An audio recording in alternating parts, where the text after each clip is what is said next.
രാത്രി സഹാബത്ത്. അവർ വളരെ സന്തോഷത്തിലാണ്. അവസാനം അവരിൽപ്പെട്ട ചില ആളുകൾ പ്രവാചകന്റെ അവസ്ഥ അറിയാൻ വേണ്ടി പോവുകയാണ്. അല്ലാഹുവിന്റെ റസൂലും സന്തോഷിക്കുകയാവും. ഒരു എലക്ഷൻ ജയിച്ചാൽ തന്നെ എന്താണ് സന്തോഷം, എന്താണ് തുള്ളിച്ചാട്ടം.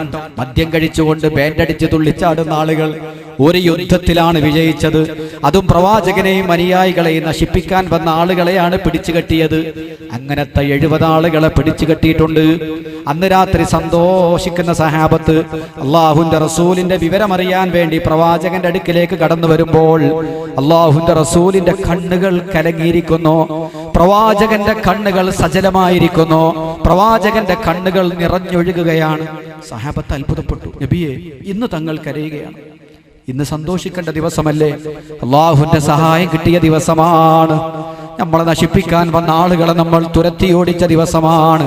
നമ്മളെ കൊല്ലാൻ വന്ന ആളുകളെ കൈകെട്ടി ഇതാ ഇവിടെ തടവിലാക്കപ്പെട്ടിരിക്കുകയാണ്. ഇന്നത്തെ ദിവസം എന്തിനാണ് പ്രവാചകരെ അങ്ങ് കണ്ണീരൊഴിക്കുന്നത്? എന്തിനാണ് അങ്ങ് കരയുന്നത്? പ്രവാചകൻ കണ്ണു തുടച്ചു. ആ സഹാബികളുടെ മുഖത്തേക്ക് നോക്കിയിട്ട് പറഞ്ഞു, ഞാൻ കരയുന്നത് മറ്റൊന്നുമല്ല, ഞാൻ മനുഷ്യരുടെ കരച്ചിൽ കേൾക്കുന്നു. മറുഭാഗത്തുനിന്ന് യുദ്ധം കഴിഞ്ഞ രാത്രിയാണ്. പലർക്കും മുറിവ് പറ്റിയിട്ടുണ്ടാകും, കൈകാലുകൾക്ക് വെട്ടേറ്റിട്ടുണ്ടാകും, പലതും സംഭവിച്ചിട്ടുണ്ടാകും. മനുഷ്യരുടെ കരച്ചിൽ കേൾക്കുന്നു. മനുഷ്യരുടെ കരച്ചിൽ കേട്ടപ്പോൾ പ്രവാചകൻ കരഞ്ഞതാണ്. സഹാബത്ത് പറഞ്ഞു, അത് കരയാനൊന്നുമില്ല നബിയെ. അതാരാന്നറിയോ? നമ്മളെ കൊല്ലാൻ വന്ന കക്ഷികളുണ്ടല്ലോ 70 ആള്, ഓലെ പിടിച്ചു കെട്ടീന അവിടുന്ന് കരച്ചിൽ. അപ്പൊ നബി ചോദിച്ചു, അവരെന്തിനാ കരയുന്നത്? അവര് കരഞ്ഞാ മതിയോ? ഇഞ്ചിഞ്ചായി നുറുക്കേണ്ട ആളുകളല്ലേ എന്നേ നമ്മൾ പറയാം. സഹാബത്തിനും അങ്ങനെ തന്നെ തോന്നുന്നത്. കാരണം ആ രൂപത്തിലുള്ള ധിക്കാരം കാണിച്ച് വന്നവരാണ് അവർ. എത്രയാ അവർ നബിനെ ദ്രോഹിച്ചത്. അള്ളാഹിന്റെ റസൂലിന്റെ കഴുത്തിലുള്ള ഷാൾ ഇങ്ങനെ പിടിച്ചിട്ട് 2 ഭാഗത്തേക്കും വലിച്ചു കാബന്റെ അടുത്ത്. നബി സല്ലല്ലാഹു അലൈഹി വസല്ലം തങ്ങൾക്ക് തടുക്കാൻ പറ്റിയില്ല. നബി വീണു. അള്ളാഹിന്റെ റസൂൽ ഭൂമിയിൽ വീണു. ഇവര് മനസ്സിലാക്കി പ്രവാചകൻ ഈ ലോകത്തോട് വിട പറഞ്ഞു, വഫാത്തായി എന്ന് കരുതി അവർ ഓടിപ്പോയി. അവസാനം കുറെ കഴിഞ്ഞപ്പോൾ ആ നബിക്ക് ബോധം തെളിഞ്ഞത്. റസൂലുള്ളാഹിക്ക് ബോധം തെളിയുന്നത് കുറെ സമയം കഴിയുമ്പോൾ. ഈ രൂപത്തിൽ ക്രൂരമായി പെരുമാറിയ 70 ആളുകളെയാണ് പിടിച്ചു കെട്ടിയത്. അവരെ കരച്ചിൽ കേട്ടിട്ടാണ് നബി കരയുന്നത്. അല്ലാഹുവിന്റെ റസൂൽ പറഞ്ഞു, മനുഷ്യരുടെ കരച്ചിൽ കേൾക്കുമ്പോൾ പ്രവാചകനായ എനിക്ക് സമാധാനമുണ്ടാവില്ല. മനുഷ്യർ കരയുന്നത് കേൾക്കുമ്പോൾ എനിക്ക് സമാധാനം ഉണ്ടാവില്ല. സത്യത്തിൽ അവർ നമ്മളെ കൊല്ലാൻ വന്നവരാണ്, നമ്മളെ നശിപ്പിക്കാൻ വന്നവരാണ്. എന്നാലും അവരെ കരച്ചിൽ കേൾക്കുമ്പോൾ സമാധാനമില്ല. സഹാബത്ത് പറഞ്ഞു, എന്തിനാ അവർ കരയുന്ന നബിയെ? നമ്മൾ പിടിച്ചു കെട്ടിയപ്പോ യുദ്ധത്തിൽ കെട്ടിയ കെട്ടല്ലേ, കെട്ടല്ല ലേശം മുറുകിയിട്ടുണ്ടാവും. മുറുക്കി കെട്ടിയാൽ കുറച്ച് കഴിയുമ്പോൾ നീരിറങ്ങിയിട്ട് വേദന ഉണ്ടാവും. അതുകൊണ്ടാണ് കാര്യം. നബി ചോദിക്കാൻ, ആ കെട്ടൊന്ന് അഴിച്ചു കെട്ടിക്കൊടുക്കുമോ നിങ്ങൾ? ആ കെട്ടൊന്ന് അഴിച്ച് രണ്ടാമത് നിങ്ങൾ കെട്ടിക്കൊടുക്കുമോ? ബഹുമാനപ്പെട്ട നബി മുഹമ്മദ് മുസ്തഫ, ലോകത്ത് തുല്യതയില്ലാത്ത സംഭവം. നബി സല്ലല്ലാഹു അലൈഹി വസല്ലം തങ്ങൾ പഠിപ്പിച്ച ദീനാണിത്. അല്ലാഹുവിന്റെ റസൂലിന്റെ സ്വഭാവം ഇങ്ങനെയാണ്. ശത്രുക്കളുടെ കൈ കെട്ടിയത് മുറുകിയിട്ട് വേദനിച്ച് കരയുന്നത് സഹിക്കാനാവാത്ത അള്ളാഹിന്റെ റസൂൽ. ഇന്നത്തെ യുദ്ധ തടവറകൾ നിങ്ങളൊന്ന് ആലോചിച്ച് നോക്കൂ. യുദ്ധ തടവറകൾ പോട്ടെ, ഒരു പോലീസ് സ്റ്റേഷനിൽ ഒരു നിരപരാധിയെ കൊണ്ടുപോയാൽ ഇന്ന് കാട്ടിക്കൂട്ടുന്ന വൃത്തികേടുകൾ എന്താണ്? മനുഷ്യനെ തച്ച് മനുഷ്യൻ വേദന കൊണ്ട് പുളയുമ്പോൾ ആനന്ദിക്കുന്ന സാഡിസ്റ്റുകളായി പോലീസുകാർ പോലും മാറിക്കൊണ്ടിരിക്കുന്നു. പോലീസ് എന്തിനാ? ജനങ്ങളെ പീഡിപ്പിക്കാനാണോ? ജനങ്ങളെ വേദനിപ്പിക്കാനാണോ? ജനങ്ങൾക്ക് സമാധാനം കൊടുക്കേണ്ട ആളുകളാണ്. ജനങ്ങൾക്ക് സമാധാനം കൊടുക്കേണ്ട ആളുകളാണ്. അവര് സ്വന്തം സഹോദരങ്ങളെ വേദനിച്ച് പൊളയുന്നത് കാണുമ്പോൾ ക്രൂര വിനോദം നടത്തി സാഡിസ്റ്റുകളായി മാറുന്ന രംഗം നമ്മൾ കാണുന്നത്. അമേരിക്കക്കാരുടെ തടവറകൾ, അബൂ ഗരീബ് ജയിലറകൾ, അവിടെയൊക്കെ പീഡനങ്ങൾക്ക് കയ്യും കണക്കുമില്ല. ലോക ചരിത്രത്തിൽ കേട്ടുകേൾവിയില്ലാത്ത രൂപത്തിൽ മനുഷ്യനെ പീഡിപ്പിച്ചുകൊണ്ടിരിക്കുന്ന ആളുകൾ, അവരൊക്കെ ഇന്ന് ലോകത്ത് ഉന്നതന്മാരാണ്. അവര് സ്നേഹത്തിന്റെ വാക്താക്കൾ, അവര് സഹോദര്യത്തിന്റെ, സമാധാനത്തിന്റെ വാക്താക്കളാണ്. ഈ പീഡനം അനുഭവിക്കുന്ന ഇറാഖികളും അഫ്ഗാനികളും അവര് ഭീകരന്മാരും. അങ്ങനെയാണ് ലോകത്ത് ചിത്രീകരിക്കപ്പെടുന്നത്. നിങ്ങൾ ആലോചിച്ച് നോക്കൂ. ബഹുമാനപ്പെട്ട നബി സല്ലല്ലാഹു അലൈഹി വസല്ലം തങ്ങൾ കരഞ്ഞത് അവരെ കെട്ടുമുറുകിയ വേദന കൊണ്ടാണ്. മാത്രമല്ല, ശത്രുവിന്റെ കരച്ചിൽ പോലും കേൾക്കാൻ കരുത്തില്ലാത്ത പ്രവാചകൻ, റഹ്മത്തുൽ ലിൽ ആലമീൻ, ലോകത്തിന് അനുഗ്രഹമായി അല്ലാഹു നിശ്ചയിച്ച പ്രവാചകൻ, ലോകത്തിന് അനുഗ്രഹം എന്ന് പറയുമ്പോൾ ഈ ശത്രുക്കൾക്കും അനുഗ്രഹം ചെയ്യാതെ പറ്റില്ല. ലോകത്തുള്ള സർവ്വ വസ്തുക്കൾക്കും പ്രവാചകനെ കൊണ്ട് നേട്ടമാണ്, പ്രവാചകനെ കൊണ്ട് അനുഗ്രഹമാണ്. ആ രൂപത്തിലാണ് അള്ളാഹുവിന്റെ റസൂലിനെ പടച്ച റബ്ബ് നിയോഗിച്ചിട്ടുള്ളത്. അതുപോലെ തന്നെ ഒരു യുദ്ധത്തിൽ സഹാബത്ത് ശക്തമായി പടവെട്ടിക്കൊണ്ടിരിക്കുമ്പോൾ ശത്രുക്കൾ സർവായുധ വിഭൂഷിതരായി മുന്നോട്ട് വരുന്ന സമയത്ത് യുദ്ധം വിജയിക്കാതെ വന്നപ്പോ കുറച്ച് സഹാബത്ത് വന്നിട്ട് പറഞ്ഞു, നബിയേ, കൊടുമ്പിരി കൊള്ളുകയാണ്, യുദ്ധം വിജയിക്കാൻ പ്രയാസപ്പെടുകയാണ്, ശത്രുക്കൾ ആഞ്ഞടിക്കുകയാണ്. ഉദ്ഉ അലൽ മുശ്രിക്കീൻ, ഈ ശത്രുക്കൾക്കെതിരെ നബിയെ തങ്ങളൊന്ന് പ്രാർത്ഥിക്കണം, അങ്ങൊന്ന് പ്രാർത്ഥിച്ചാൽ മതി, ഇവര് ഛിന്ന ഭിന്നമാകും, തരിപ്പണമാകും, തകർന്നു പോകും.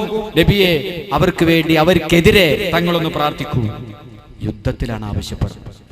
യുദ്ധത്തിൽ പ്രവാചകന്റെ അനുയായികൾക്ക് നേരെ പടവെട്ടുന്ന ആളുകൾ അവരെ ഹുങ്കൊന്ന് അവസാനിച്ച് കിട്ടാൻ വേണ്ടി, അവരുടെ ഭീകരമായ അക്രമങ്ങൾ ഒന്ന് കുറഞ്ഞു കിട്ടാൻ വേണ്ടി നബിയുടെ നാവ് കൊണ്ട് അവർക്കെതിരെ ഒന്ന് പ്രാർത്ഥിച്ചാൽ അല്ലാഹു തആല അത് സ്വീകരിക്കാതിരിക്കുകയില്ല. അതോടുകൂടെ അവിശ്വാസികൾ, ഇസ്ലാമിന്റെ ശത്രുക്കൾ പരാജയപ്പെടും. അതുകൊണ്ട് പ്രവാചകരെ അങ്ങൊന്ന് ശത്രുക്കൾക്കെതിരെ പ്രാർത്ഥന നടത്തണം. ഉടനെ അല്ലാഹുവിന്റെ റസൂൽ എന്താ പറഞ്ഞു? ശക്തമായി പടവെട്ടുകയാണ്. ആ സമയത്ത് നബി സല്ലല്ലാഹു അലൈഹി വസല്ലം തങ്ങൾ പറയുകയാണ്, ഇന്നി ലം ഉബ്അസ് ലഅനാ, ഒരിക്കലും അല്ലാഹു എന്നെ നിയോഗിച്ചത് ശപിക്കുന്നവനായിട്ടല്ല, ജനങ്ങളെ ശപിക്കാൻ വേണ്ടിയല്ല പടച്ച റബ്ബ് എന്നെ നിയോഗിച്ചത്. പിന്നെ എന്തിനാണ് എന്നെ നിയോഗിച്ചത്?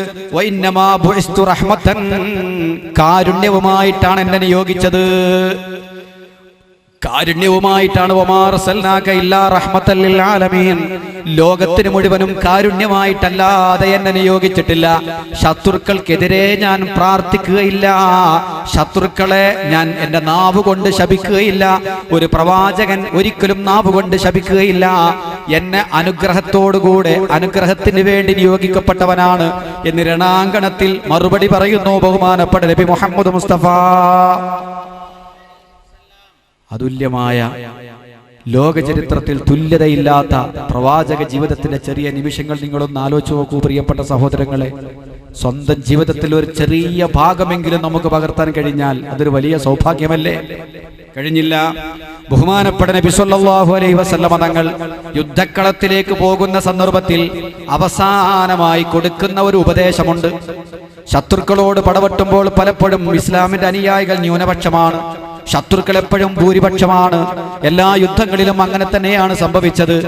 ആ യുദ്ധത്തിൽ ന്യൂനപക്ഷമാകുമ്പോൾ എപ്പോഴും നമ്മൾ എണ്ണം കൊണ്ട് കുറവാണ് എന്ന ഒരു ഭയം, എന്നൊരു ചിന്തയുണ്ടാകുമല്ലോ.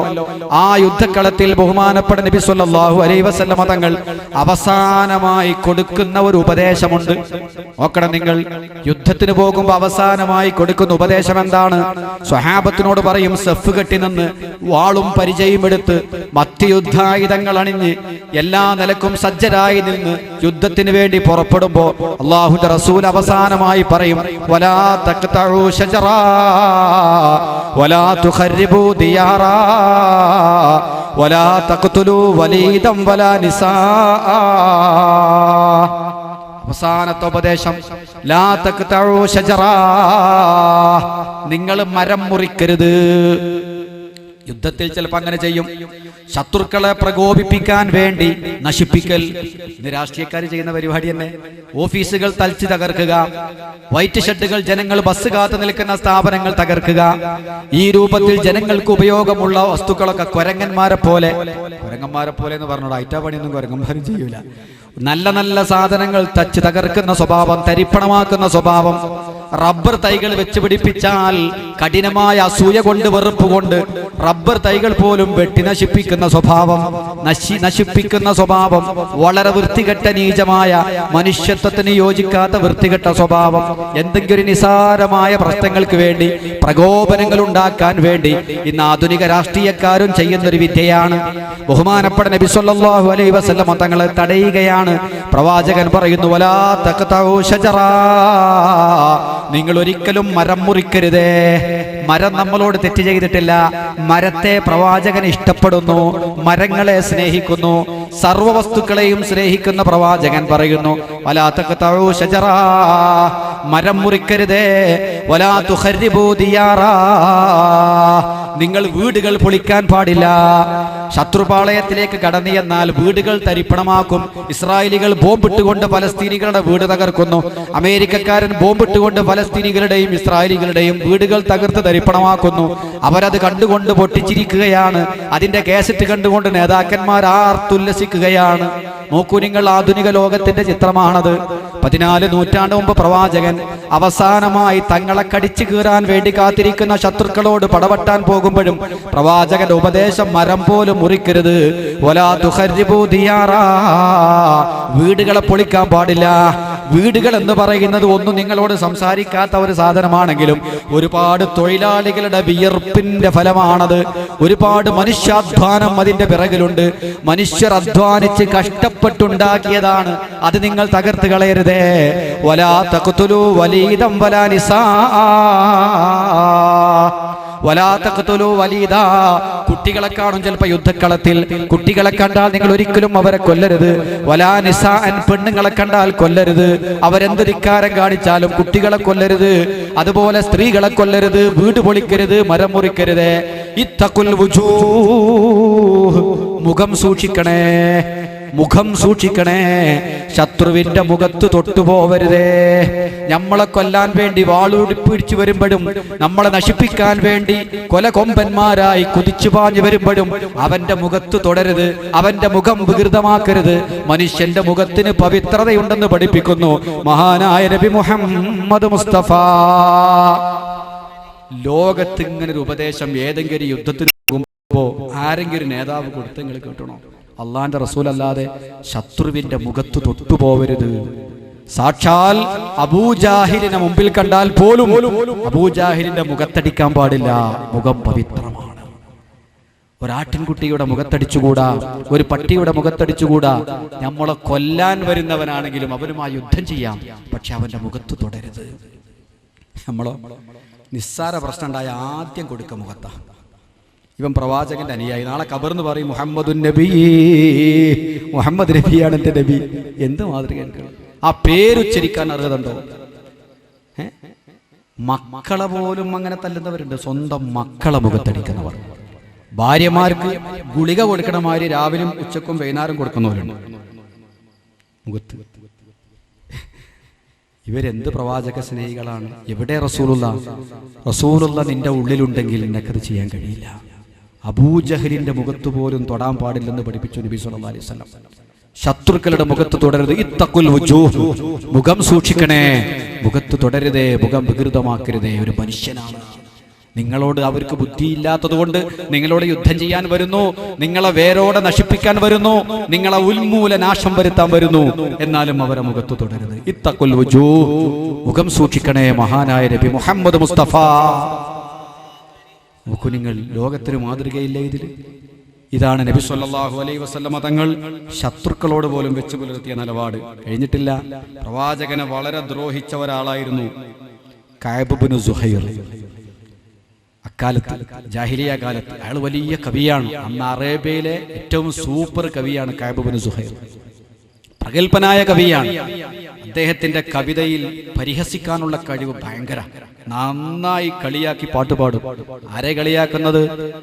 അഷ്റഫുൽ ഖൽഖ് സ്വല്ലല്ലാഹു അലൈഹി വസല്ലമ തങ്ങളെ കളിയാക്കി ഇസ്ലാമിൽ നിന്ന് ജനങ്ങളെ അകറ്റി നിർത്താൻ വേണ്ടി മഹാന്മാരായ സ്വഹാബത്തിനെ പരിഹസിച്ചുകൊണ്ട് ഇസ്ലാമിനെ കളിയാക്കിക്കൊണ്ട് വലിയ കവിത പാടുന്ന മഹാകവിയായിരുന്നു കഅബ് ഇബ്നു സുഹൈർ അക്കാലത്ത്. അവസാനം മക്കം ഫത്ഹായി കഴിഞ്ഞു. മക്കത്ത് വെച്ചാണ് ഈ പോക്കിരിത്തരം മുഴുവനും അവർ കളിച്ചത്. അവസാനമായി മക്കം ഫത്ഹായി. മക്കയിലേക്ക് പ്രവാചകൻ കടന്നു വന്നു. ഇസ്ലാമിന്റെ അനുയായികൾ മക്ക കീഴടക്കിയപ്പോൾ ഇവരൊക്കെ പോയി ഒളിച്ചു. കഅബ് ഇബ്നു സുഹൈറും ഒളിച്ചു. അല്ലാഹുവിന്റെ റസൂലിനെ കളിയാക്കി പാട്ടുപാടിയ മനുഷ്യൻ നബി സല്ലല്ലാഹു അലൈഹി വസല്ലം തങ്ങൾ പറഞ്ഞു, കഅബിനെ കണ്ടാൽ വധിച്ചു കളയാം, കഅബിനെ കണ്ടാൽ കൊന്നുകളയാം. അത്രയും നിഷ്ഠൂരമായ ദ്രോഹം ഇസ്ലാമിനും പ്രവാചകനുമെതിരെ ചെയ്യുന്നവനാണ് എന്ന പ്രവാചകന്റെ പ്രഖ്യാപനം വന്നപ്പോൾ കഅബ് സ്ഥലം വിട്ടു. കാരണം പ്രവാചകന്റെ അനുയായികൾക്ക് അങ്ങനെ ഒരു വാർത്ത കിട്ടിക്കഴിഞ്ഞാൽ പിന്നെ തല പോകുമെന്നുറപ്പാണ്. സ്ഥലം വിട്ടുകയാണ്, വനാന്തര പ്രദേശങ്ങളിൽ പോയി താമസിച്ചു. കുറച്ചു കാലം കഴിഞ്ഞപ്പോൾ അദ്ദേഹത്തിന്റെ ജ്യേഷ്ഠൻ അയാൾക്ക് കത്തെഴുതി, കഅബേ നീ വന്നോ? പ്രവാചകൻ അങ്ങനെയൊക്കെ പറഞ്ഞിരുന്നെങ്കിലും യഥാർത്ഥത്തിൽ പ്രവാചകനെ ഞാൻ അടുത്തറിഞ്ഞപ്പോൾ സ്നേഹത്തിന്റെ കേദാരമാണ്, സ്നേഹത്തിന്റെ തനി സ്വരൂപമാണ്, സ്നേഹത്തിന്റെ കരകാണാ കടലാണ്, മാപ്പ് ചെയ്യുന്ന പ്രവാചകനാണ്, മാപ്പ് വളരെ ഇഷ്ടപ്പെടുന്ന പ്രവാചകനാണ്. ഒരാൾക്ക് മാപ്പ് കൊടുക്കുക എന്ന് പറഞ്ഞാൽ പ്രവാചകന് വലിയ ഇഷ്ടമാണ്. അത് അള്ളാന്റെ സ്വഭാവമാണ്. അല്ലാഹുമ്മ ഇന്നക അഫ്വുൻ തുഹിബ്ബുൽ അഫ്വ, പടച്ചവനെ നീ മാപ്പ് ചെയ്യുന്നവനാണ്, മാപ്പ് ചെയ്യാൻ ഇഷ്ടപ്പെടുന്നവനാണ്. അള്ളാന്റെ സ്വഭാവമാണ്. അതുകൊണ്ട് റസൂലുള്ളാന്റെ സ്വഭാവം അങ്ങനെ തന്നെ. അള്ളാഹുവിന്റെ റസൂല് മാപ്പ് ചെയ്യുന്ന നബിയാണ്. മാപ്പ് ചെയ്യാന്ന് പറഞ്ഞാൽ പ്രവാചകന് വമ്പിച്ച ഇഷ്ടമാണ്. നമുക്കോ ഇവിടൊക്കെ നമ്മൾ ആലോചിക്കേണ്ടതാണ്. മാപ്പ് ചെയ്യൽ പ്രവാചകന് ഒരു വല്ലാത്ത ആനന്ദമാണ്. ഒരാൾക്ക് മാപ്പ് കൊടുക്കുക എന്ന് പറഞ്ഞാൽ അത് പ്രവാചകന് വലിയ സന്തോഷമാണ്. നമ്മൾ ഏതെങ്കിലും പ്രശ്നം 5 കൊല്ലം മുമ്പ് നടന്ന നിക്കാഹ് നമ്മളോട് പറഞ്ഞിട്ടില്ലെങ്കിൽ, 6 കൊല്ലം മുമ്പ് നടന്ന നിശ്ചയം പറഞ്ഞിട്ടില്ലെങ്കിൽ ഇപ്പോഴും പണിഞ്ഞു നടക്കുന്ന ആൾ, അതാവും വലിയ തെറ്റ്. എന്തോ കാരണവശാൽ അയാൾ മറന്നു, വിട്ടുപോയി, മറന്നുപോയി. ഒരു മറവി എന്ന് പറയുന്നത് തെറ്റല്ല, മറവി എന്ന് പറയുന്നത് തെറ്റല്ല. ആ ഒരൊറ്റ കാരണം കൊണ്ട് വർഷങ്ങളോളം പടങ്ങുന്നവരെ, മാപ്പ് ചെയ്യാൻ മടിക്കുന്നവരെ, അള്ളാന്റെ റസൂലിന് മാപ്പ് വളരെ ഇഷ്ടമാണ്, അള്ളാഹ്ക്ക് മാപ്പ് ചെയ്യൽ വളരെ ഇഷ്ടമാണ്. ഈ വിവരം സ്വന്തം ജ്യേഷ്ഠൻ ബുജൈർ എന്ന് പറയുന്ന ജ്യേഷ്ഠൻ കഅബിനിക്ക് കത്തെഴുതി അറിയിച്ചു, നീ പ്രവാചകന്റെ മുമ്പിലേക്ക് ധൈര്യമായി കടന്നു വന്നോളൂ. പക്ഷെ അനുയായികൾ കാണരുത്. അനുയായികളോട് പ്രവാചകൻ കൊല്ലാൻ വേണ്ടി കൽപ്പിക്കപ്പെട്ടവരിൽ നിന്റെ പേരുണ്ട്, അതുകൊണ്ട് അനുയായികളുടെ ശ്രദ്ധയിൽപ്പെടാതെ നബിന്റെ മുമ്പിൽ വന്നാൽ നിനക്ക് രക്ഷപ്പെട്ടു. അങ്ങനെ കഅബ് ബിൻ സുഹൈർ എന്ത് ചെയ്തെന്നറിയും? വേഷപ്രച്ഛന്നനായി, വേഷം മാറി, ഒരു നല്ല സുന്ദരനും ചെറുപ്പക്കാരനുമായ കഅബ് ഒരു വൃദ്ധനെ പോലെ വേഷം ധരിച്ച് ആര് കണ്ടാലും തിരിച്ചറിയാത്ത കൃത്രിമ താടിയും കൃത്രിമ മുടിയും ഒക്കെ വെച്ചുകൊണ്ടുവന്നു. വേഷം മാറലിപ്പോഴും ഉണ്ട് കേട്ടോ. താടി ഇപ്പോൾ ആർക്കും നിരക്കുന്നില്ല, എല്ലാവരും താടിയും കറുത്തിട്ട. 65 വയസ്സായാലും 75 വയസ്സായാലും 80 വയസ്സായാലും താടി കറുത്തിട്ട. എന്താന്ന് അറിഞ്ഞൂടാ നമ്മളെ ആളുകളെ. നേരെ മറിച്ച് പരലോകത്ത് വിശ്വാസമില്ലാത്ത കുറെ ആളുകളുടെ ഓല മുടിപ്പോഴും നരച്ചിട്ട അല്ലേ? ഓരോ നേതാക്കന്മാരെ നോക്കൂ നിങ്ങൾ, അവരെ മുടിപ്പോഴും നരച്ചിട്ട. അവർ ലോകത്തിന്റെ പ്രഗത്ഭരായ നേതാക്കന്മാരാണ്, ലോക ശ്രദ്ധയുള്ള കേന്ദ്രങ്ങളാണ്. എന്നിട്ട് പോലും അവരാരും താടിക്കും മുടിക്കും കറുപ്പ് കൊടുക്കുന്നത് കാണുന്നില്ല. ഇസ്ലാമിന്റെ അനുയായികൾ എന്ന് പറഞ്ഞാൽ നമുക്കത് തെറ്റാണ്. അല്ലാഹുവിന്റെ റസൂൽ സല്ലല്ലാഹു അലൈഹി വസല്ലം പറഞ്ഞിട്ടുണ്ട്, അവസാന കാലഘട്ടത്തിൽ കുറച്ചാളുകൾ വരാനുണ്ട്. അവരുടെ താടിയും തലമുടിയും പക്ഷികളുടെ മേട പോലെയാണ്, കിളിയുടെ നെഞ്ചിലെ തൂവൽ പോലെ വളരെ മിനുങ്ങുന്ന താടിയും മുടിയുമാണ്. പക്ഷികളുടെ നെഞ്ചിലെ തൂവൽ കിളിയുടെ നെഞ്ചിലെ തൂവൽ ഏതുപോലെയാണ്, അതുപോലെ കറുത്തിങ്ങനെ തിളങ്ങുന്ന താടിയും മുടിയും ഉണ്ടാകും. അവർ താടിമുടിക്ക് കറുപ്പ് കൊടുക്കുന്നവരാണ്. അത്തരം ആളുകൾക്ക് സ്വർഗത്തിന്റെ മണം പോലും ലഭിക്കുകയില്ല. നബിയുനാ റസൂലുള്ളാഹി സ്വർഗത്തിൽ കടക്കൂല എന്നല്ല, സ്വർഗത്തിന്റെ മണം പോലും കിട്ടൂല. അള്ളാഹുവിനെ വെറുപ്പിച്ച് ആരെ സന്തോഷിപ്പിക്കാനാണ് ഇവർ ശ്രമം നടത്തുന്നത്? അള്ളാഹുവിന്റെ റസൂല് പാടില്ല എന്ന് പറഞ്ഞൊരു കാര്യം, ശറയിൽ തെറ്റായ ഒരു കാര്യം ചെയ്തുകൊണ്ട് അള്ളാഹുവിനെ വെറുപ്പിച്ച്, അള്ളാഹിന്റെ റസൂലിനെ വെറുപ്പിച്ച് ആരെ സന്തോഷിപ്പിക്കാനാണ് ഈ കറുപ്പ് ചായം കൊടുത്തത്? മുഖത്ത് കരിവാരി തേക്കുക എന്ന് മുമ്പ് നമ്മൾ കേട്ടിട്ടേ ഉള്ളൂ. മുഖത്ത് കരിവാരി തേക്ക്. അപ്പൊ അവനാന്റെ മുഖത്ത് തന്നെ അവനാൻ കരിവാരി തേക്കുക. നേരം പോലത്താൽ ആദ്യത്തെ സ്വാലിയായ അമലെന്താ? മുഖത്ത് പെയിന്റ് കൊടുക്കലാണ്, കരിവാരി തേക്കൽ, കറുപ്പ് കൊടുക്കൽ. പടച്ചോ നമ്മളെ കാക്കട്ടെ. വളരെ ശ്രദ്ധിക്കണം. കറുപ്പ് കൊടുക്കൽ തെറ്റെന്ന് മാത്രമല്ല, ജനാപത്തുണ്ടായി കുളിക്കുമ്പോൾ വെള്ളം ചേരുമോ എന്ന് സംശയിക്കണം. ഒളു ഉണ്ടായിട്ട് കഴുകുമ്പോൾ ഒളുവിന്റെ വെള്ളം ചേരുമോ എന്ന് സംശയിക്കണം. അതുമായി ബന്ധപ്പെട്ട ഒരുപാട് പ്രശ്നങ്ങൾ പഠിക്കേണ്ടതുണ്ട്. വളരെ ശ്രദ്ധിക്കണം. അത് 4 മുടി നരച്ചിരുന്നില്ല, ഒന്നും സംഭവിക്കാൻ പോകുന്നില്ല. നമ്മളിത് വിരോധിക്കപ്പെട്ട ഒരു പാർട്ടിയാണ്. നിങ്ങൾ നോക്കണം, ലോകപ്രശസ്തരായ നേതാക്കന്മാർ പോലും അവരെ താടിയോ മുടിയോ നിരച്ചാൽ അത് കറപ്പിക്കാൻ അവർ ഇഷ്ടപ്പെടുന്നില്ല. എന്താ കാരണം? അങ്ങനെ കോലം മാറുന്ന ആളുകൾ, അന്തസ്സുള്ള മനുഷ്യർ അങ്ങനെ കോലം മാറൂല. അവർക്കൊരു രൂപമാണ്. എന്തിനാണ് പ്രകൃതിപരമായി നമ്മുടെ ശരീരത്തിൽ വരുന്ന ഒന്നിനെ മറച്ചു വെക്കുന്നത്? അങ്ങനെ ഈ മറച്ചു പിടിക്കുന്ന ആളുകൾക്ക്, കോലം മാറുന്ന ആളുകൾക്ക് എന്തെങ്കിലും കള്ളത്തരം ഉണ്ടാവുന്ന അതിന്റെ അർത്ഥം. അതുകൊണ്ട് പ്രഗത്ഭരായ ആളുകളൊന്നും ചെയ്യുന്നത് കാണുന്നില്ല, ഏത് മതക്കാരനായാലും മതവിശ്വാസമില്ലാത്തവനായാലും. അതുകൊണ്ട് സാന്ദർഭികമായി പറയാണ്, കഅബ് ബിൻ സുഹൈർ വേഷം മാറി ചെറുപ്പക്കാരനായ ഒരു മനുഷ്യൻ മറ്റൊരു രൂപത്തിൽ വേഷപ്രച്ഛന്നനായി ബഹുമാനപ്പെട്ട നബി സല്ലല്ലാഹു അലൈഹി വസല്ലം തങ്ങളുടെ അനുയായികളുടെ മുമ്പിൽ വന്നു. അദ്ദേഹത്തിന് ഇങ്ങനെ കിടുകിടാ പറക്കുന്നുണ്ട്. യഥാർത്ഥത്തിൽ എന്തായിരിക്കും എന്നെ പറ്റി പ്രവാചകന്റെ തീരുമാനം? നബി സല്ലല്ലാഹു അലൈഹി വസല്ലം തങ്ങളുടെ മുമ്പിലേക്ക് സാവകാശം അടുത്തു വന്നു. ആരും അദ്ദേഹത്തെ തിരിച്ചറിയുന്നില്ല. സത്യത്തിൽ പ്രസിദ്ധനായ കവിയാണ്, വലിയ പാട്ടുകാരനാണ്, ആര് കണ്ടാലും അറിയും. പാട്ടുകാരൊക്കെ അവരെ ഫോട്ടോ കാണുമ്പോഴേക്കും മനസ്സിലായി, അല്ലെങ്കിൽ നോക്കുന്നുണ്ട്, പക്ഷെ ആർക്കും എന്നെ തിരിയുന്നില്ല. പ്രവാചകരുടെ മുമ്പിൽ വന്ന് നബി സല്ലല്ലാഹു അലൈഹി വസല്ലം തങ്ങളുടെ മുമ്പിൽ വളരെ ഭവ്യതയോടെ നിന്നുകൊണ്ട് അദ്ദേഹം പറഞ്ഞു, നബിയേ, ഒരാൾ ഒരുപാട് തെറ്റുകൾ ചെയ്തു, ശിർക്കും കുഫറും ചെയ്തു, പ്രവാചകനെ ആക്ഷേപിച്ചു. അങ്ങനത്തെ ഒരാള് കുറ്റബോധം തോന്നുകയും തങ്ങളുടെ മതത്തിലേക്ക് തങ്ങളുടെ ദീനിലേക്ക് കടന്നു വരുമ്പോൾ തങ്ങൾ അവനോട് എന്ത് നിലപാടാണ് സ്വീകരിക്കുക? ഞാൻ അവന് മാപ്പ് കൊടുക്കും നബിയുനാ റസൂലുള്ളാഹി. വളരെ ക്രൂരമായി തങ്ങളെ വേദനിപ്പിച്ച ആളാണെങ്കിലോ എന്നാലും ഞാൻ മാപ്പ് കൊടുക്കും നബിയുനാ റസൂലുള്ളാഹി. അത്തരം ആളുകൾക്ക് മാപ്പ് കൊടുക്കൽ പ്രവാചകന് വല്ലാത്ത സന്തോഷമാണ്. ഉടനെ കഅബ് ചോദിച്ചു, നബിയെ, സാക്ഷാൽ കഅബ് ഇബ്നു സുഹൈർ തങ്ങളെ ഒരുപാട് വേദനിപ്പിച്ചിട്ടുണ്ടല്ലോ, ആ ധിക്കാരിയായ മനുഷ്യൻ തങ്ങളെ മുമ്പിൽ വന്നാലോ അവനും ഞാൻ മാപ്പ് കൊടുക്കും എന്ന് പറഞ്ഞപ്പോൾ അദ്ദേഹത്തിന്റെ കൃത്രിമമായ താടിയും മുടിയും വലിച്ചെറിഞ്ഞ് അന കഅബു യാ റസൂലല്ലാഹ്, അല്ലാഹുവിന്റെ റസൂലേ, ആ കഅബ് ഞാനാണ്. തങ്ങളെപ്പറ്റി ഒരുപാട് കളിയാക്കിയ ആള് ഞാനാണ്, ഒരുപാട് കവിത രചിച്ചവൻ ഞാനാണ്, ഒരുപാട് പാട്ടുപാടിയവൻ ഞാനാണ്. അല്ലാഹുവിന്റെ റസൂല് പറഞ്ഞു, കഅബേ, നിനക്കും ഞാൻ മാപ്പ് തന്നിരിക്കുന്നു. കഅബ് എന്ന് കേട്ടപ്പോൾ വാളൂരി ചാടി എഴുന്നേറ്റ ആളുകളുണ്ട്. പ്രവാചകൻ പറഞ്ഞു, ഇരിക്കണം അവിടെ. അയാൾ എത്ര എന്നെ വേദനിപ്പിച്ചിട്ടുണ്ടെങ്കിലും ഞാൻ ഈ മനുഷ്യന് മാപ്പ് കൊടുത്തിരിക്കുന്നു, ഞാൻ ഈ മനുഷ്യനെ സ്നേഹിക്കുന്നു നബിയുനാ റസൂലുള്ളാഹി. ഉടനെ മഹാകവിയായ കഅബ് പ്രവാചകന്റെ മദ്ഹ് പാടുന്നു, പ്രവാചകന്റെ മദ്ഹ് പാടുന്നു. അവിടെ വെച്ച്, നബിയേ, എനിക്കൊരു സമ്മതം തരണം. തങ്ങളെ കളിയാക്കി ഒരുപാട് പാട്ടുപാടിയ ഈ നാവ് കൊണ്ട് തങ്ങളെ പ്രശംസിച്ചുകൊണ്ടൊന്ന് പാടാൻ എനിക്ക് അനുവാദം തരണം. നബിയോട് ആവശ്യപ്പെട്ടു. ഉടനെ അല്ലാഹുവിന്റെ റസൂൽ പറഞ്ഞു, എന്നാൽ കഅബേ, പാടൂ, ജനങ്ങൾ കേൾക്കട്ടെ. ഒരുപാട് പ്രവാചകനെ കളിയാക്കിയ കഅബ് പ്രവാചകന്റെ മദ്ഹീതങ്ങളാ നാവ് കൊണ്ട് പാടാൻ തുടങ്ങി. വനത്ത് സുആദു ഫഖൽബിൽ യൗമ മത്ബൂലു മുതയ്യമുൻ നിസറഹാ ലം യുഫദ മഖ്ബൂലു വമാ സുആദു ഗദാതൽ ബൈനി ഇദ് റഹലു ഇല്ലാ അഗന്നാ ളീലത്തർഫി മക്ഹൂലു ഹൈഫാഉ മുഖ്ബിലതൻ അജ്സാഉ മുദ്ബിറതൻ ലാ യുഷ്തഖാ കിസറും മിൻഹാ വലാ തൂലു എന്ന് പറയുന്ന പ്രസിദ്ധമായ ബാനത്ത് സുആദ പാടാൻ തുടങ്ങി. ബാനത്ത് സുആദ അതിന്റെ ആദ്യ ഭാഗം സ്ത്രീമയമുള്ളതാണ്, അറബികളുടെ ശൈലിയാണ്. അറബികൾ എപ്പോഴും പാട്ട് പാടുമ്പോഴും ഒരു സുന്ദരിയെ വർണ്ണിച്ചുകൊണ്ടാണ് പാടുക. നമ്മളെ മാപ്പിളപ്പാട്ട് പോലെ. മാപ്പിളപ്പാട്ടിൽ ആകെ പ്രേമം തന്നെയുള്ള പ്രമേയം, വേറൊരു കാര്യം പാടാനല്ല. മുമ്പ് ബദറിനെ പറ്റി പാടാം, ഉഹദിനെ പറ്റി പാടാം, സഹാബത്തിനെ പറ്റി പാടാം, ശുഹദാക്കളെ പറ്റി പാടാം, ഔലിയാക്കന്മാരെ പറ്റി പാടാം.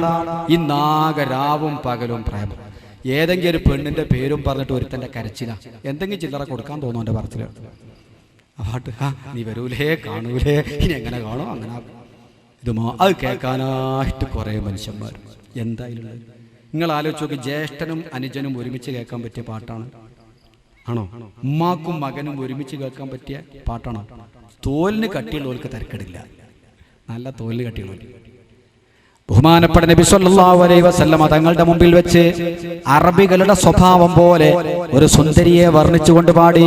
വനത്ത് സുആദു ഫഖൽബിൽ യൗമ മത്ബൂലു മുതയ്യമുൻ നിസറഹാ ലം യുഫദ മഖ്ബൂലു വമാ സുആദു ഗദാതൽ ബൈനി ഇദ്റ എന്ന് പറഞ്ഞുകൊണ്ട് ഒരു സുന്ദരിയെ വർണ്ണിച്ചുകൊണ്ട് ഇങ്ങനെ തുടങ്ങി. അവളെ വർണ്ണിച്ചുകൊണ്ട് തുടങ്ങിയിട്ട് അദ്ദേഹം പാടുകയാണ്, ലകിന്നഹാ ഖുല്ലത്തുൻ ഖസീത മിൻ ദമിഹാ വജ്ഉം വവൽഉം വഇഖ്ലാഫും വതബ്ദീലു. അങ്ങനെയൊക്കെ സുന്ദരിയാണെങ്കിലും സൗന്ദര്യത്തിന്റെ നിറകുടമാണ് സുആദ എങ്കിലും പക്ഷേ അവളുടെ രക്തത്തോട് അലിഞ്ഞു ചേർന്ന ചില സ്വഭാവ ദൂഷ്യങ്ങളുണ്ട്. കരാറ് ലംഘിക്കുക, വാക്കുകൾ ലംഘിക്കുക, അതുപോലെ തന്നെ വൃത്തികെട്ട സ്വഭാവങ്ങളും വൃത്തികെട്ട വാക്കുകളും. വാക്ക് ലംഘിക്കുക എന്ന് പറയുന്ന, വാക്ക് പാലിക്കാതിരിക്കുക എന്ന് പറയുന്ന വൃത്തികെട്ട സ്വഭാവങ്ങളെല്ലാം ആ പെണ്ണിനിക്കുണ്ട്. കനത്തു മവാഇദു ഇർഖൂബിൽ ലഹാ മസല വമാ മവാഇദുഹാ ഇല്ലൽ ബാതിലു. അന്ന് പ്രസിദ്ധനായ കരാർ ലംഘകനായി അറിയപ്പെട്ട നാവിന് യാതൊരു വിലയുമില്ലാത്ത മനുഷ്യനാണ് ഉർഖൂബ്. അവന്റെ കരാറ് പോലെയല്ലാതെ സുആദക്ക് കരാറ് ചെയ്യാൻ കഴിയില്ല. എപ്പ വാക്ക് പറഞ്ഞാലും ലംഘിക്കുന്നവളാണ് എന്ന് പറഞ്ഞുകൊണ്ട് അതുവരെ വർണ്ണിച്ച പെണ്ണിനെ അവൾ കരാറ് പാലിക്കാത്തവളാണ്, നാവിന് വിലയില്ലാത്തവളാണ് എന്ന് പറഞ്ഞിട്ട് അദ്ദേഹം പ്രവാചകനിലേക്ക് കവിത കയറുകയാണ്. പ്രവാചകനെ പറ്റി പറയാൻ തുടങ്ങി. ഉംബീതു അന്ന റസൂലല്ലാഹി യൗഅദനി വൽ അഫ്വു ഇൻദ റസൂലില്ലാഹി മഅ്മൂലു. ഉംബീതു അന്ന റസൂലല്ലാഹി യൗഅദനി, അല്ലാഹുവിന്റെ റസൂൽ എന്നെ പേടിപ്പിച്ചറിയിച്ചിരിക്കുന്നു. കഅബിനെ കൊല്ലണം എന്ന് പ്രവാചകൻ തീരുമാനിച്ചിരിക്കുന്നു, പ്രവാചകൻ പ്രഖ്യാപിച്ചിരിക്കുന്നു എന്ന വിവരമാണ് എനിക്ക് കിട്ടിയത്. പക്ഷേ ആ മഹാനായ പ്രവാചകന്റെ തിരുസന്നിധിയിൽ വന്നപ്പോൾ വൽ അഫ്വു ഇൻദ റസൂലില്ലാഹി മഅ്മൂലു, മാപ്പ് എന്ന് പറയുന്നത് ആ പ്രവാചകരിൽ നിന്ന് ഏറെ പ്രതീക്ഷിക്കാനുള്ളതാണ്. മാത്രമല്ല ഫഖദ് അതൈതു റസൂലല്ലാഹി മുഅ്തദിറാ വൽ ഉദ്റു ഇൻദ റസൂലില്ലാഹി മഖ്ബൂലു. പ്രവാചകന്റെ തിരുസന്നിധിയിൽ ഞാനിതാ സങ്കടം ബോധിപ്പിച്ചുകൊണ്ട് വന്നിരിക്കുകയാണ്. ആ പ്രവാചകന്റെ മുമ്പിൽ സങ്കടം ബോധിപ്പിച്ച് ഖേദിച്ച് മടങ്ങി വന്നാൽ തീർച്ചയായിട്ടും ആ പ്രവാചകൻ അഭയം നൽകും. പ്രവാചകൻ മാപ്പ് സ്വീകരിക്കുന്ന പ്രവാചകനാണ്. ഇന്നർ റസൂല ലസൈഫു യുസ്തലാഉ ബിഹി മുഹന്നദും മിൻ സുയൂഫില്ലാഹി മസ്ലൂലു. ഇന്നർ റസൂല, ഈ മഹാനായ പ്രവാചകൻ ലസൈഫുൻ, ഒരു പടവാളാണ്, സത്യത്തിന്റെ മിന്നിത്തിളങ്ങുന്ന പടവാളാണ് ഈ പ്രവാചകൻ. മുഹന്നദും മിൻ സുയൂഫില്ലാഹി മസ്ലൂലു, ഇന്ത്യ രാജ്യത്ത് നിർമ്മിക്കപ്പെട്ട മുഹന്നദുൻ, ഇന്ത്യയിൽ നിർമ്മിക്കപ്പെട്ട സത്യത്തിന്റെ പടവാളാണ് ഈ പ്രവാചകൻ. മഹാനായ കഅബ് ഇബ്നു സുഹൈർ പാടുന്നു. മുഹന്നദ് അദ്ദേഹം പ്രയോഗിച്ചൊരു പ്രയോഗം, അതിന് കൂടുതൽ മഹാന്മാരും വ്യാഖ്യാതാക്കളും പറഞ്ഞത് മുഹന്നദ് ഹിന്ദിൽ നിർമ്മിച്ചത്, ഇന്ത്യയിൽ നിർമ്മിക്കപ്പെട്ടതിന് ഹിന്ദ് എന്ന അറബിയിൽ ഇന്ത്യക്ക് പറയാം. അതുകൊണ്ട് മുഹന്നദ് ഇന്ത്യൻ നിർമ്മിതമായ വാളാണ്. അന്ന് അറബികൾക്ക് ഏറ്റവും പ്രിയപ്പെട്ട വാള് ഇന്ത്യയിൽ നിന്ന് കയറ്റുമതി ചെയ്യുന്ന വാളാണ്. നല്ല മൂർച്ചയുള്ള, നല്ല ഇരുമ്പ് കൊണ്ട് നിർമ്മിക്കപ്പെട്ട. അതുകൊണ്ട് ഈ മഹാനായ പ്രവാചകൻ സത്യത്തിന്റെ പടവാളാണ് എന്ന് പറഞ്ഞു. അതും കൊണ്ട് പറഞ്ഞപ്പോൾ നബി എഴുന്നേറ്റു. അല്ലാഹുവിന്റെ റസൂൽ എഴുന്നേറ്റ് പ്രവാചകന്റെ ഒരു ഷാളുണ്ടായിരുന്നു. ആ ഷാള് മഹാനായ കഅബിന് അണിയിച്ചു കൊടുത്തുകൊണ്ട് കഅബിന്റെ കവിത പ്രവാചകൻ അംഗീകരിക്കുന്നു. മഹാനായ കഅബ് റളിയല്ലാഹു തആല നബിക്ക് മാപ്പ് കൊടുത്ത ആദരവായ നബി മുഹമ്മദ് മുസ്തഫ സ്വല്ലല്ലാഹു അലൈഹി വസല്ലമ തങ്ങളുടെ സ്വഭാവമായിരുന്നു അത്. ഇനി ആ ഭാഗം പരത്തി പറയണമെന്ന് ഞാൻ ആഗ്രഹിക്കുന്നില്ല. മനുഷ്യരോട് മാത്രമല്ല, ജീവജാലങ്ങളോട്, ആക്കാലികളോട് അല്ലാഹുവിന്റെ റസൂൽ പറയുകയാണ്, ഇദാ സാഫർതും ബിൽ ഖിസ്ബി, നല്ല ക്ഷേമാശ്ചര്യമുള്ള പുല്ല് മുളച്ചു നിൽക്കുന്ന ഭൂമിയിലൂടെ നിങ്ങൾ നാക്കാലികളുമായി പോകുമ്പോൾ ഫഅഅതുൽ ഇബ്ല ഹഖഹാ, ഒട്ടകത്തിന് അതിന്റെ അവകാശം നിങ്ങൾ വകവെച്ച് കൊടുക്കണേ. നബിയുനാ റസൂലുള്ളാഹി എന്താ പറഞ്ഞത്? നല്ല പുല്ലുള്ള പ്രദേശത്തിലൂടെ, നല്ല പുല്ലുകൾ മുളച്ചു നിൽക്കുന്ന പച്ചപിടിച്ച പ്രദേശത്തിലൂടെ ഒട്ടകങ്ങളെ കൊണ്ടുപോകുമ്പോൾ ഒട്ടകത്തിന്റെ അവകാശം വകവെച്ചു കൊടുക്കണം എന്ന് പറഞ്ഞാൽ ഇടക്കിടക്ക് പുല്ലൊന്ന് കടിക്കാനുള്ള അവകാശം നൽകണേ. പുല്ലുള്ള സ്ഥലത്തിലൂടെ നാക്കാലികളെ കൊണ്ടുപോകുമ്പോൾ അടിച്ച് തെളിച്ച് സ്പീഡിൽ കൊണ്ടുപോകരുത്. നല്ല പുല്ല് കാണുമ്പോൾ അവർക്കൊന്ന് കടിക്കാൻ ആശയുണ്ടാകും. ആ നാക്കാലികളുടെ ആശ മനസ്സിലാക്കുന്നു നബി തങ്ങൾ. പ്രവാചക ജീവിതത്തിന്റെ 23 കൊല്ലത്തിനിടക്ക് ഒരൊട്ടകത്തിന്റെ അവകാശത്തെ സംബന്ധിച്ച്, ഒരൊട്ടകത്തിന്റെ അഭിലാഷത്തെ സംബന്ധിച്ച് സംസാരിക്കാൻ പ്രവാചകൻ മറന്നില്ല. പുല്ലുള്ള സ്ഥലത്തിലൂടെ കൊണ്ടുപോകുമ്പോൾ ഒട്ടകങ്ങൾക്ക് ഇടക്കിടക്ക് ഓരോ കടി കടിക്കാനുള്ള അവകാശം കൊടുക്കണം. ഒട്ടകത്തിന്റെ കാര്യം പറയുന്നു. ഒരിക്കൽ പ്രവാചകൻ ഇങ്ങനെ ഇരിക്കുന്ന സന്ദർഭത്തിൽ ഒരു കഴുത പ്രവാചകന്റെ മുമ്പിലൂടെ നടന്നുപോയി. കഴുത ബുദ്ധിയില്ലാത്ത ജീവിനെ നമ്മൾ പറയല്, നമ്മൾ ദേഷ്യം പിടിച്ചാൽ അങ്ങനെയൊക്കെ പറയാം കഴുത. കഴുതകൾക്ക് കുറേ ഗുണങ്ങളൊക്കെ ഉണ്ട്. മനുഷ്യന്മാരെ പറ്റി ചിലപ്പോൾ കഴുതാന്നും പറയാൻ പറ്റൂല. ഇതിനേക്കാളൊക്കെ തരം താന്ന സ്വഭാവമൊക്കെ മനുഷ്യർക്കാണ്. ഒരു കഴുത പ്രവാചകന്റെ മുമ്പിലൂടെ പോകുമ്പോൾ ആ കഴുതയുടെ മുഖത്ത് ചൂട് വെക്കപ്പെട്ട അടയാളമുണ്ട്. മൃഗങ്ങളെ തിരിച്ചറിയാൻ വേണ്ടി ചൂട് കുത്തുന്ന ഒരു സ്വഭാവമുണ്ട്, അടയാളപ്പെടുത്തുക അല്ലെ? എപ്പോഴും ഉണ്ട്. ചിലപ്പോ മൃഗങ്ങളോ ശരീരത്തിൽ ഇങ്ങനെ വരാം, ചിലപ്പോൾ പൈൻ്റ് കൊണ്ട് വരക്കും. മുമ്പ് പൈൻ്റ് കൊണ്ടല്ല, ചൂടാക്കിയിട്ട് കുത്തും. ഇവന്റെ ശരീരത്തിലൊന്നുമല്ല, നാക്കാലിന്റെ അല്ലേ. മനുഷ്യന്റെ വിചാരം നാക്കാലിയൊക്കെ വേദന ഒന്നും ഉണ്ടാവില്ലാണ്. ചൂടാക്കിയിട്ട് അതിന്റെ ശരീരത്തിൽ കുത്തി അടയാളം ഉണ്ടാക്കും, വട്ടത്തിലും റൗണ്ടിലും ഒക്കെ നക്ഷത്രമൊക്കെ ഉണ്ടാക്കും. അങ്ങനെ മുഖത്ത് ചൂട് വെക്കപ്പെട്ട അടയാളം വെക്കപ്പെട്ട ഒരു കഴുത പ്രവാചകന്റെ മുമ്പിലൂടെ പോയി. അള്ളാഹിന്റെ റസൂലിന്റെ മനസ്സ് തേങ്ങി. ഒരു കഴുതയുടെ മുഖത്ത് ചൂടുവെക്കപ്പെട്ട മുറിയുടെ അടയാളം കണ്ടപ്പം വേദനിച്ചു. ആദരവായ റസൂലുള്ളാഹിന്റെ മനസ്സ്. കേവലം ഒരു കഴുതയാണ്, നമ്മൾ തിരിഞ്ഞു നോക്കാത്തൊരു ജീവിയാണ്. അള്ളാഹുവിന്റെ റസൂലിന്റെ മനസ്സ് വേദനിച്ചു. പ്രവാചകൻ പറയുന്നു, ലഅനല്ലാഹുല്ലദീ വസമഹു, ഈ കഴുതയുടെ മുഖത്ത് അടയാളപ്പെടുത്തിയവനെ അള്ളാഹു ശപിച്ചിരിക്കുന്നു. നബിയുനാ റസൂലുള്ളാഹി. കഴിഞ്ഞില്ല. അള്ളാഹുവിന്റെ റസൂലിന്റെ ഒരു സഹാബി പറയുകയാണ്, ഞങ്ങളൊരു യാത്രയിൽ വരുന്ന സമയത്ത് ഒരു പക്ഷിയുടെ കരച്ചിൽ കേട്ടു. ഒരു മരത്തിൽ ഞങ്ങൾ ആ മരത്തുമ്മ കയറി നോക്കുമ്പോൾ ചെറിയ ഹുമ്മറത്ത്, കാണാൻ നല്ല ഭംഗിയുള്ള ലവ് ബേർഡ്സ് പോലത്തെ കിളികൾ, തലയിൽ ചുവപ്പ് അടയാളമുള്ള ഒരു തരം കിളി, തലയിൽ ചുവപ്പ് അടയാളമുള്ള ഭംഗിയുള്ള കിളികളാണ്. അതിന്റെ 3-4 കുഞ്ഞുങ്ങളുണ്ട്. ഈ കുഞ്ഞുങ്ങളെ കണ്ടപ്പോൾ ഞങ്ങൾ എടുത്തിട്ട് ഞങ്ങളെ പുതപ്പിലിട്ട് ഇങ്ങനെ കൊണ്ടുപോയി പോറ്റാൻ. പുതപ്പിലിട്ട് കൊണ്ടുവരുന്ന സന്ദർഭത്തിൽ തള്ളപ്പക്ഷി ഞങ്ങളെ തലക്ക് മുകളിലൂടെ വട്ടമിട്ട് പറക്കുകയാണ്. അതിന്റെ കുഞ്ഞുങ്ങളെ കൊണ്ടുപോവുകയാണ്. കുഞ്ഞുങ്ങൾക്ക് കൊക്കിൽ ഭക്ഷണം വെച്ചു കൊടുക്കാൻ വേണ്ടി ഭക്ഷണമായി വന്നപ്പോ കൂട്ടിൽ കുഞ്ഞുങ്ങളെ കാണുന്നില്ല. പുതപ്പിന്റെ ഉള്ളിൽ നിന്ന് കരച്ചിൽ കേട്ടപ്പോൾ തള്ളപ്പക്ഷി അവരെ തലക്ക് മുകളിൽ പറന്നു. സഹാബി പറയാണ്, ഞങ്ങൾ പുതപ്പൊന്നിങ്ങനെ തുറന്ന് കാണിച്ചു കൊടുത്തപ്പോൾ കുഞ്ഞുങ്ങളോടുള്ള സ്നേഹവായ്പ കൊണ്ട് ജനങ്ങളൊക്കെ മറന്നുകൊണ്ട്, ഉപദ്രവമെല്ലാം മറന്നുകൊണ്ട് തള്ളപ്പക്ഷി പുതപ്പിലേക്ക് വന്നു വീണു. മഹബത്താണ്. ഇവരെന്നെ പിടികൂടും, കൊല്ലും, അതൊന്നും പക്ഷി ആലോചിച്ചില്ല. മക്കളോടുള്ള സ്നേഹം കൊണ്ട് പുതപ്പിലേക്ക് വീണു. അങ്ങനെ പുതപ്പ് കൂട്ടിപ്പിടിച്ചിങ്ങനെ പോവാ. നബിയെ കണ്ടു വഴിയിൽ വെച്ച് പുതപ്പിന്റെ ഉള്ളിൽ നിന്ന് കരച്ചിൽ കേട്ടു. നബി ചോദിച്ചു, എന്താ പുതപ്പെന്ന് കരയുന്നത്? നബി, അത് ഹുമ്മറത്താണ്, അത് തലയിൽ ചുവപ്പ് നിറമുള്ള ഒരു കിളിയാണ്. എവിടെ നിന്ന് കിട്ടി? ഇന്നാലിന്ന സ്ഥലത്തുനിന്ന് മരത്തുമ്പ കയറി, ഞാൻ കയറി എടുത്തുന്ന കല സാറിൽ പറഞ്ഞു. ഒക്കെ കേട്ടതിന് ശേഷം നബി ചോദിച്ചു, കൂട് തുറക്കൂ. ആ പുതപ്പൊന്ന് തുറക്കൂന്ന് പറഞ്ഞു. തുറന്നു നോക്കുമ്പോൾ തള്ളപ്പക്ഷി പറക്കുന്നില്ല. തള്ളപ്പക്ഷി കുഞ്ഞുങ്ങളെ കൂടെ തന്നെ കുഞ്ഞുങ്ങളെ പിരിയാൻ അച്ചിക്ക് മനസ്സ് വരുന്നില്ല. ആ സമയത്ത് നബി തങ്ങളുടെ മനസ്സ് തേങ്ങി. നബി തങ്ങൾ പറഞ്ഞു, മൻ ഫജഅ ഹാദിഹി ബിവലദിഹാ, ഈ പക്ഷി കുഞ്ഞുങ്ങളെ വേദനിപ്പിച്ചവനാരാണ്? ഈ പക്ഷി കുഞ്ഞുങ്ങളെ വേദനിപ്പിച്ചവനാരാണ്? കേട്ടപ്പോ സഹാബത്തിന് പേടിയായി. അതിനെ വേദനിപ്പിക്കാൻ എന്താ അവകാശം? നബി തങ്ങൾ പറഞ്ഞു, റുദ്ദൂഹാ, എവിടെ നിന്നാണോ കിട്ടിയത് അവിടെ തന്നെ കൊണ്ടുപോയി വെച്ചു കൊടുക്കണേ. നബിയുനാ റസൂലുള്ളാഹി. കിലോമീറ്ററുകൾ തിരിച്ചു നടത്തിയ നബിതങ്ങൾ, കിലോമീറ്ററുകൾ തിരിച്ചു നടന്നിട്ട് കിട്ടിയ മരത്തിന്റെ ചില്ലയിൽ തന്നെ കൊണ്ടുപോയി വെച്ചു കൊടുക്കുന്നു ആ പക്ഷികളെ. അപ്പോഴാ നബിക്ക് സമാധാനം. പക്ഷികളോട്, മൃഗങ്ങളോട്, ഉറുമ്പിനോട്. ഒരിക്കൽ നബി തങ്ങൾ വരുമ്പോ സഹാബത്ത് ഭയങ്കര തണുപ്പാണ്. ഈ തണുപ്പകറ്റാൻ വേണ്ടി സ്വഹാബാക്കൾ തീ കത്തിച്ചു. മഞ്ഞ് പെയ്യുന്ന രാത്രി, മരം കോച്ചുന്ന തണുപ്പ്. തീ കത്തിക്കാൻ വളരെ പ്രയാസാണ്. എന്നാലും മരുഭൂമിയിൽ തീ കത്തിച്ച് തീ കാഞ്ഞുകൊണ്ടിരിക്കുമ്പോ അള്ളാന്റെ റസൂലിന്റെ നിസ്കാരമെല്ലാം കഴിഞ്ഞിട്ട് അങ്ങോട്ട് അടുത്ത് വരുമ്പോ തീ ഇങ്ങനെ കത്തുന്നു. സഹാബത്ത് തീ കായുകയാണ്. അള്ളാന്റെ റസൂൽ ഇങ്ങനെ നോക്കുമ്പോൾ അവിടെ ഉറുമ്പിന്റെ മാളങ്ങളുണ്ട്. ഉറുമ്പ് താമസിക്കുന്ന മാളങ്ങളുണ്ട്. ഉറുമ്പ് താമസിക്കുന്ന മാളങ്ങളെ കണ്ടപ്പോ നബി സല്ലല്ലാഹു അലൈഹി വസല്ലമ തങ്ങളുടെ മനസ്സ് വേദനിച്ചു. പ്രവാചകൻ എഴുന്നേറ്റിട്ട് പറഞ്ഞു, ഹാദാ വാദിൻ നംല്, ഇത് ഉറുമ്പിന്റെ പ്രദേശമാണ്. ഉറുമ്പുകളെ തീ കൊണ്ട് ശിക്ഷിക്കാൻ നിങ്ങൾക്ക് അധികാരമില്ല. അതുകൊണ്ട് തീ കെടുത്തണം. ഉറുമ്പുകളെ ശല്യം ചെയ്യരുതേ.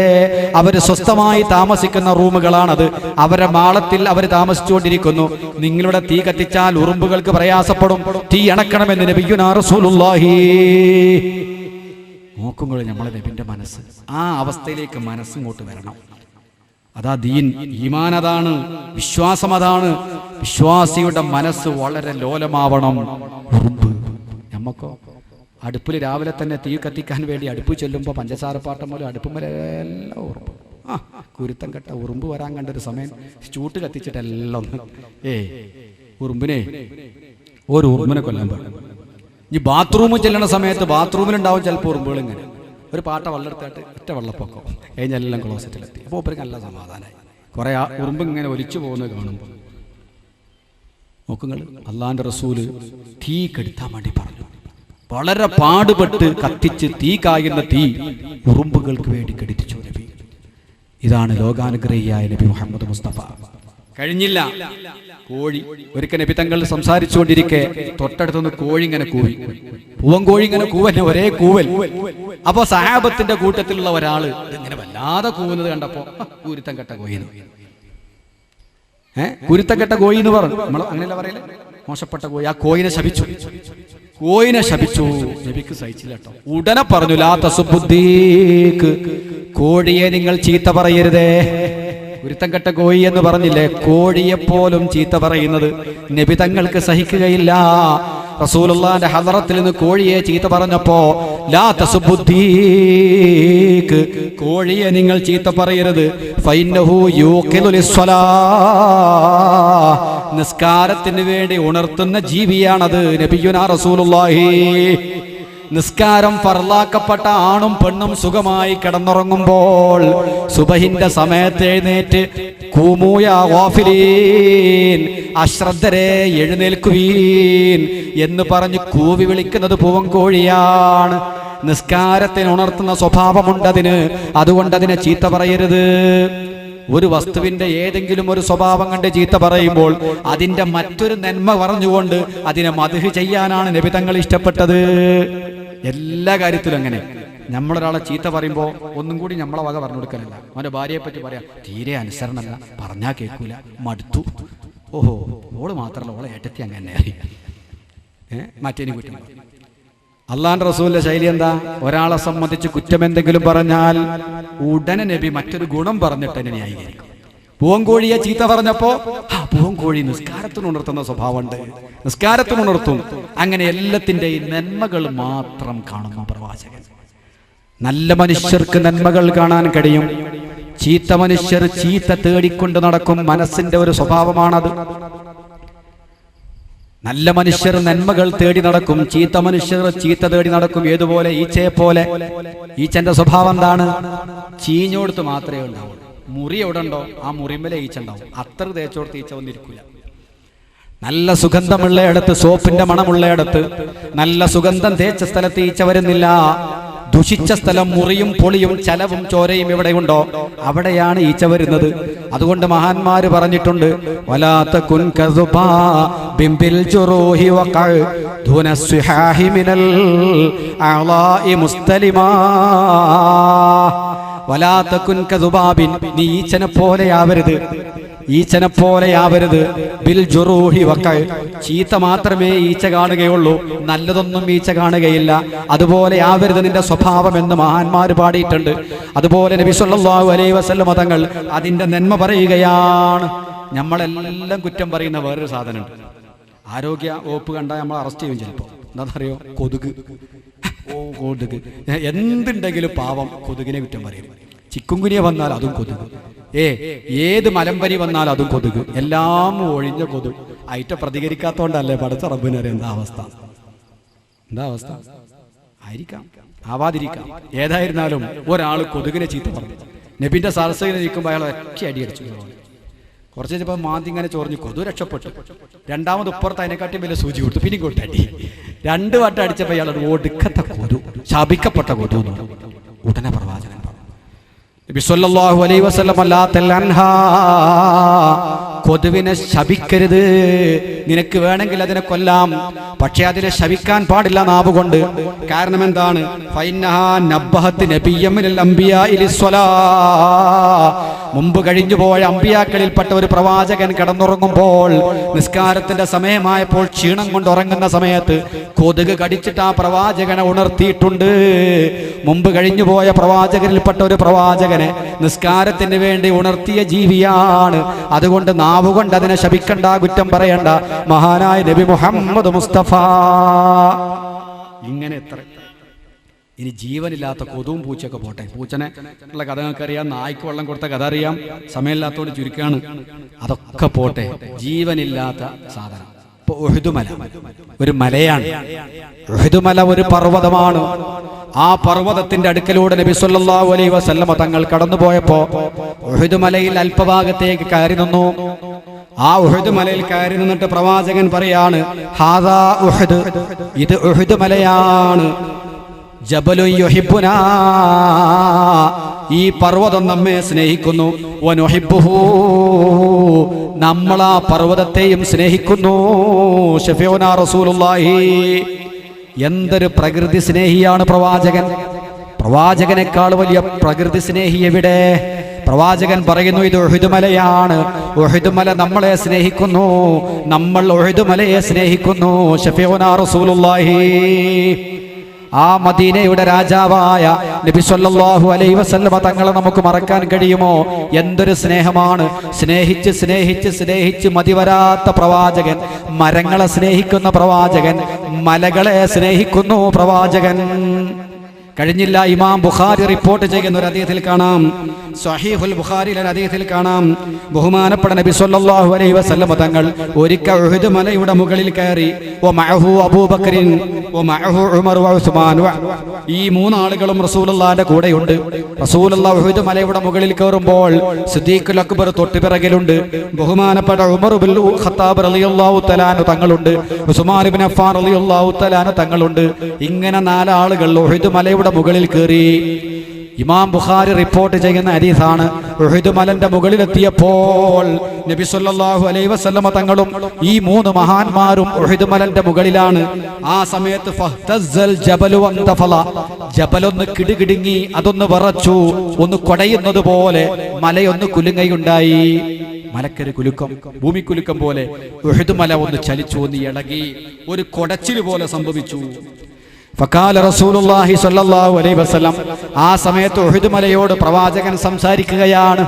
എല്ലാറ്റിനെയും സ്നേഹിച്ച് എല്ലാറ്റിനോടും സംസാരിക്കുന്ന പ്രവാചകൻ ഉഹദ് മലയോട് പറയാണ്, ഉസ്കുൻ ഉഹദ്, ഉസ്കുൻ ഉഹദ്, ഉഹദ് മലയെ നീ ശാന്തമാവണം. കിടുകിടാ വറച്ചപ്പോഴാണ് പ്രവാചകൻ പറയുന്നത്, ഉഹദ് മലയെ നീ ശാന്തമാവണം. ഫൈന്നമാ അലൈക നബിയ്യുൻ വസുദ്ദീഖുൻ വശഹീദാൻ. ഫൈന്നമാ അലൈക, നിന്റെ മുകളിലുള്ളത് ആരാണെന്നറിയുമോ?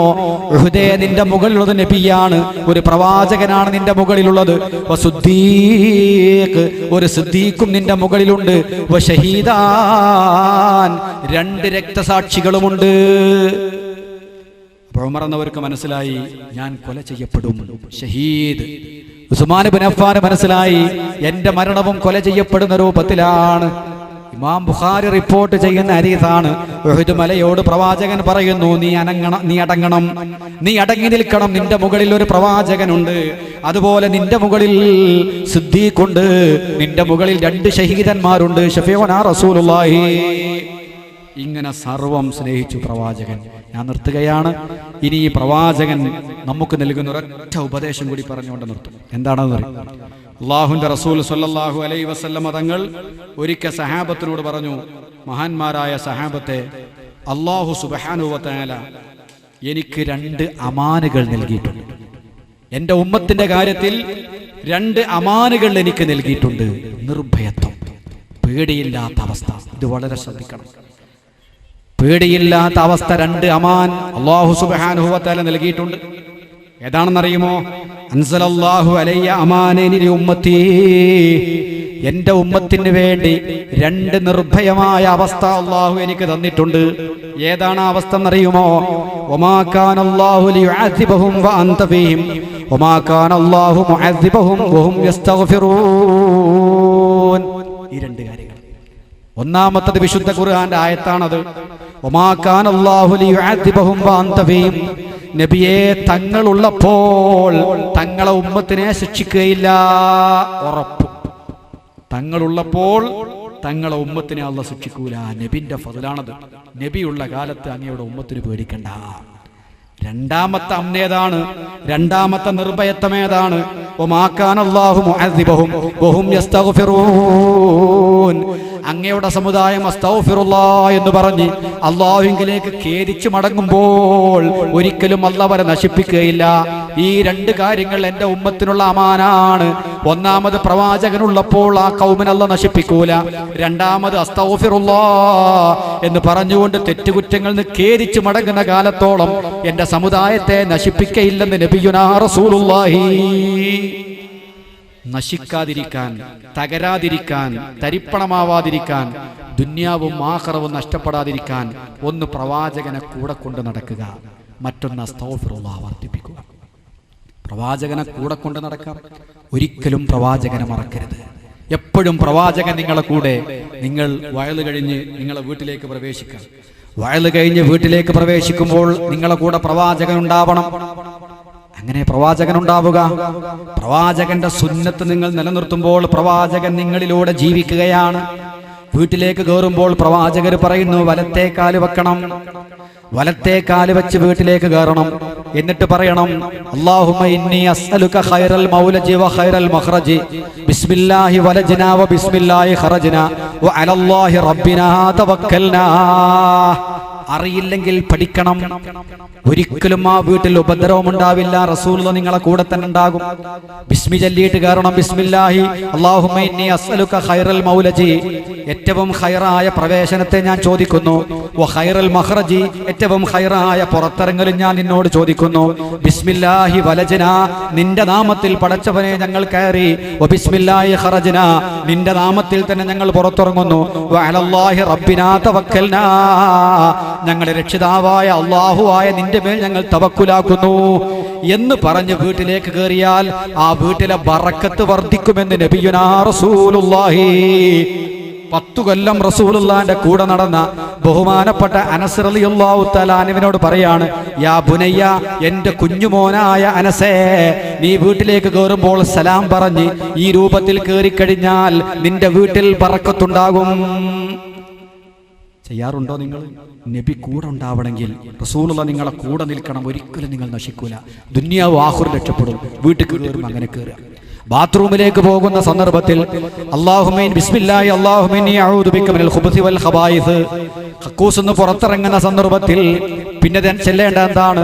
ഗുഫ്റാനകൽ ഹംദുലില്ലാഹി അല്ലദീ അദ്ഹബ അന്നിൽ അദാ വ ആഫാനി അല്ലാഹുമ്മ തഹിർ ഖൽബി മിൻ നിഫാഖി വഹസ്സിൻ ഫർജി മിനൽ ഫവായിഷി തുടങ്ങിയിട്ടുള്ള നമ്മളൊക്കെ പഠിക്കാൻ വിചാരിച്ചാൽ എളുപ്പത്തിൽ ചെയ്യാൻ പറ്റുന്ന കാര്യങ്ങൾ കക്കൂസിലേക്ക് പ്രവേശിക്കുമ്പോഴും പ്രവാചകൻ നമ്മുടെ കൂടെ വേണം. മറക്കരുത് നബിനെ. കക്കൂസിലേക്ക് കയറുമ്പോൾ ദിക്ർ ചൊല്ലിയില്ലെങ്കിൽ റസൂലുള്ളാഹി ഞങ്ങൾ മറന്നു, റസൂലുള്ളാഹി അകന്നു. കക്കൂസിന്ന് തിരിച്ചു വരുമ്പോൾ ചെല്ലേണ്ട ദിക്ർ ചൊല്ലിയിട്ടില്ലെങ്കിൽ റസൂലുള്ളാഹിനെ നിങ്ങൾ മറന്നു. നിങ്ങളും പ്രവാചകനും തമ്മിൽ അകന്നു. ഉറങ്ങാൻ കിടക്കുന്ന സമയത്ത് ബിസ്മിക റബ്ബി തുടങ്ങുന്ന ദിക്റുകൾ ചെല്ലണം. ആ ദിക്ർ ചൊല്ലി വുളു ഉണ്ടാക്കി കിടന്നാൽ നിങ്ങൾ റസൂലുള്ളാഹിനെ ഓർക്കുന്നു. റസൂലുള്ളാഹി നിങ്ങളെ കൂടെയുണ്ട്. അത് മറന്നാലോ റസൂലുള്ളാഹിനെ നിങ്ങൾ മറന്നു. ഇങ്ങനെ എല്ലാ രംഗത്തും അല്ലാഹുവിന്റെ റസൂല് പഠിപ്പിച്ച സുന്നത്തുകൾ ജീവിതത്തിൽ പകർത്തി ജീവിക്കാൻ ശ്രമിച്ചാൽ അല്ലാഹുവിന്റെ റസൂല് നിങ്ങളെ കൂടെ ഉണ്ടാകും. നിങ്ങൾക്കൊരിക്കലും പരാജയം ഉണ്ടാവില്ല. ഒരു അപകടവും ആപത്തുമില്ലാത്ത വലിയ സംരക്ഷണത്തിനുള്ള വഴി റസൂലുള്ളാഹി കൂടെ ഉണ്ടാവലാണ്. വ അൻത ഫീഹിം, നബിയെ തങ്ങളുള്ളപ്പോൾ തങ്ങളെ ഉമ്മത്തിനിക്ക് നാശമില്ല. അസ്തഗ്ഫിറുല്ലാഹ് പറയുമ്പോഴും നാശമില്ല. അതുകൊണ്ട് പ്രവാചകന്റെ സുന്നത്ത് വായിച്ച് പഠിച്ച് 10 റുപ്യ കൊടുത്താൽ കിട്ടുന്ന പുസ്തകങ്ങളിൽ തന്നെ എത്രയെത്ര ദിക്റുകൾ. അതുകൊണ്ട് പ്രവാചകനോടുള്ള മഹബത്ത് ഇന്നത്തെ വിഷയമാകുന്ന മദീന, മനസ്സിലെ മദീന എന്ന് പറയുന്ന വിഷയത്തിൽ ആ മനസ്സിൽ ഉദിച്ചു വരുന്ന പ്രവാചകൻ, ലോകത്തിന്റെ മാതൃകയായ പ്രവാചകൻ, സ്നേഹത്തിന്റെ പരിപൂർണ രൂപമായ പ്രവാചകൻ, ആ പ്രവാചകന്റെ സ്നേഹവും സ്വഭാവവും പ്രവാചകന്റെ സുന്നത്തും ജീവിതത്തിൽ പകർത്താൻ ശ്രമിക്കുക. റഹ്മാനായ റബ്ബ് സുബ്ഹാനഹു വ തആല നമുക്ക് തൗഫീഖ് നൽകി അനുഗ്രഹിക്കുമാറാവട്ടെ.